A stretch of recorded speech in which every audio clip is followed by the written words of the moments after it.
30 years of trusted brilliance. Sarvana Elite Golden Diamonds, now in Coimbatore, the ultimate destination for exclusive designs. Rajan sir, வீரமான மனுஷன். உங்களுக்கு என்ன sir அப்படி கஷ்டம்?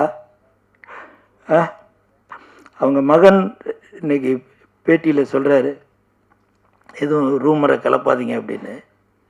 Rajan sir, உண்மையிலே அப்படி உங்கள் மனசுக்குள்ளே என்னதான் சார் இருந்துச்சு?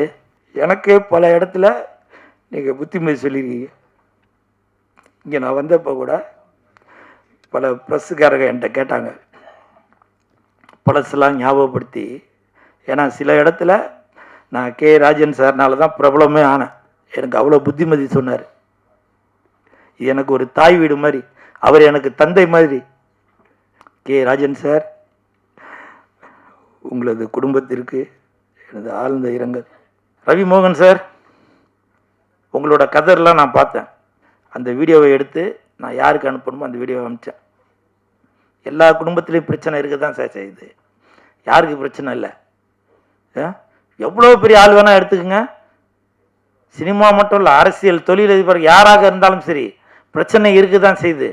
நீங்கள் அதை வெளியில் கொண்டு வந்து வேடிக்கை பார்க்குற நிலைமை தான் வந்திருக்கு. ஏன்னா இந்த நேரத்தில் வார்த்தைகளை கொட்டிட்டாக்க, ஏன்னா உங்களுக்கு 2 பசங்க இருக்காங்க, நான் அவங்க பசங்களுக்காக தான் வாழ்ந்துட்டுருக்கேன்னு 2 பேருமே மாறி மாறி சொல்லிட்டு இருக்கீங்க. அதனால் தயவு செய்து சொல்கிறேன், நீங்கள் என்னோட சின்னவரா பெரியவரா இல்லை உங்கள் வயது உடையவனா என்னன்ற எனக்கு தெரியல. ஏன்னா உங்கள் கம்பெனியில் நான் சாப்பாடு சாப்பிட்டவன், சம்பளம் வாங்கினவன், அந்த நன்றி உணவோடு சொல்கிறேன். தயவு செய்து ஜெயம் ரவி சாருக்கு தகுந்த, அதற்கு தகுதி உள்ளவர்கள் அவங்க 2 பேருக்குமே ஒரு கவுன்சிலிங் கொடுத்து இணைத்து வைக்க பாருங்க.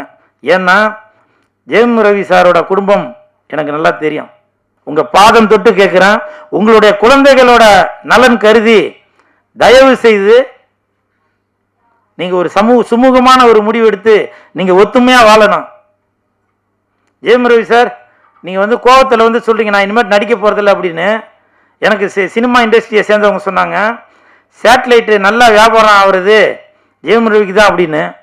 அப்படிப்பட்ட ஒரு மனிதரை ஏன் தமிழ் சினிமா இழக்கணும்? உங்களுடைய குடும்ப சூழ்நிலைக்காக எதுக்கு பல தொழிலாளர்களோட வாழ்வாதாரம் பாதிக்கணும்? அதனால் ஜெயம் ரவி சார், ஆர்த்தி மேடம், தயவு செய்து நீங்கள் இல்லைனாக்க வேற யாரோட ஒத்துழைப்பும் இல்லாமல் நீங்களே பேசி ஒரு முடிவு எடுங்க. ஏன்னா நான் குடும்பஸ்தன், எனக்கு தெரியும். எனக்கும் பல துன்பங்கள் இன்ன வரைக்கும் இருந்துட்டு தான் இருக்கு. எல்லாத்தையும் நான் சமாளித்து தான் போயிட்டு இருக்கேன். அதுதான் குடும்பம். வழி சொல்றதுக்கு ஊரே வரும், ஆனால் வழி சொல்றதுக்கு ஒருத்தம் கூட வரமாட்டாங்க. என்ன கூட பல பேர் சொல்லுவாங்க, எதுக்கு நீ தியேட்டரில் போய் கத்திட்டு இருக்கிற, எதுக்கு நீ அந்த நிகழ்ச்சிக்கு போற இந்த நிகழ்ச்சிக்கு போற அப்படின்னு. நீங்க டைரக்டர் தானே, நீங்க ப்ரொடியூசர் தானே, எனக்கு ஒரு வழி காட்டலாம்ல. அதுதான். அதனால ஜெயம் ரவி சார், தயவு செய்து நீங்க இதை புரிஞ்சு 2 பேரும் சுமூகமாக ஒரு முடிவு எடுங்க. நம்ம சிஎம் விஜய் சார் ஒரு அறிக்கை ஒன்று கொடுத்துட்டாரு, இனிமேல் டாஸ்மார்க்ல 10 ரூபா பணம் வாங்க மாட்டாங்க எக்ஸ்ட்ரா அப்படின்னு. அது சொன்னது தான் சொன்னாரு. ஆனால் இப்போ எல்லாரும் அதை வீடியோ எடுத்து போட்டுட்டு இருக்காங்க. வேணும்னு அந்த கடைக்கு போகிறது, அவங்கக்கிட்ட வம்பு பண்ணுறது, வம்பு பண்ணி அது ஒரு வீடியோவாக எடுக்கிறது. எதுக்கு நீ 20 ரூபா வாங்குற, 10 ரூபா திருப்பி கொடுத்தாக்க அந்த பாட்டில் திருப்பி கொடுத்தா 10 ரூபா திருப்பி கொடுத்துருவோம் இப்படின்னு சொல்லி வம்பு பண்ணிக்கிட்டு இருக்காங்க. அதாவதுங்க, எல்லாத்துக்குமே அரசாங்கம் உங்க பின்னாடியே வராதுங்க. நமக்கு தான் சுய ஒழுக்கம் வேணும். புரியுதுங்களா? உங்களுக்கு தெரியுதுல்ல, தண்ணி அடிச்சாக்க அது உடல் நலத்துக்கு கேடுன்னு தெரியுது. வேணும்னு அந்த ஒயின் ஷாப்காரங்கிட்ட சண்டை வலிக்கணுன்றதுக்காகவே நீங்க போய் அங்கே போய் காசை கொடுத்து, இது 140 தான் போட்டிருக்கு, எதுக்கு நீ 160 வாங்குற அப்படின்னு நம்முடைய சிஎம் விஜய் சாருக்கு கெட்ட பேர் வாங்கிறதுக்காக சில தீய சக்திகள் அந்த மாதிரி வேலை பார்த்துட்டு இருக்கிறீங்க. இதை நான் டிவிக்கேன்னு வேற, நான் வீடியோலாம் பார்த்தேன், டிவிக்கேன்னு வேற பெருமையா வேற சொல்றீங்க. எங்க அண்ணன் விஜய் சொல்லியிருக்காரு, நீ எதுக்கு 10 ரூபா எக்ஸ்ட்ரா வாங்குற, 20 ரூபா எக்ஸ்ட்ரா வாங்குற அப்படின்னு. இது எதுக்கு? ஒரு அரசை நல்வழிப்படுத்துவதற்காக நம்ம இருக்கணும்.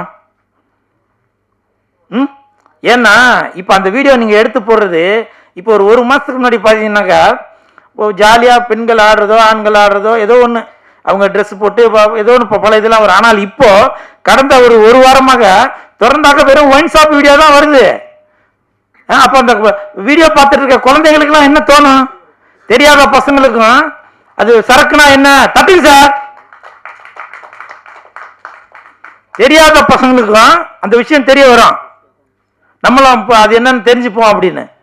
அதனால தயவு செய்து சுய ஒழுக்கம் நம்மள்ட்ட தான் இருக்கணும்.